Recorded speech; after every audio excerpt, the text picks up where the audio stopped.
Passport काढायचं म्हटलं की संपूर्ण दिवस त्या पासपोर्ट ऑफिसमध्ये खर्ची व्हायचा. पण आता सरकारने ई पासपोर्ट देण्याची सुविधा केल्यानं हा वेळ वाचणार आहे. या ई पासपोर्टमुळे माहिती डिजिटल सेव्ह होणार आहे.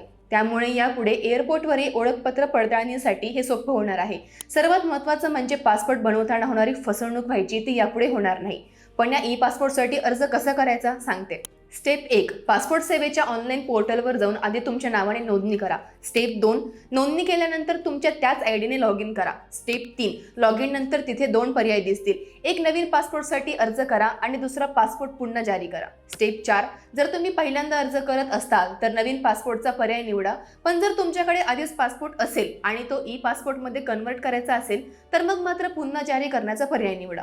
स्टेप 5, ओपन झालेल्या फॉर्ममध्ये तुमची सर्व माहिती भरून झाल्यानंतर तुम्हाला ऑनलाईन पेमेंट करावं लागेल. त्यानंतर तुमची अपॉइंटमेंट बुक होईल. ही पावती सांभाळून ठेवा. स्टेप 6, यानंतर तुम्हाला मिळालेल्या तारखेला तुमच्या कागदपत्रांसह एखाद्या PSK किंवा RPO ऑफिसला जावं लागेल. ही प्रक्रिया पूर्ण झाल्यानंतर ई पासपोर्ट तुमच्या पत्त्यावर घरपोच मिळेल. माहिती कशी वाटली कमेंटमध्ये नक्की कळवा आणि अशाच महत्त्वाच्या माहितीसाठी लगाव बत्तीला नक्की फॉलो करा.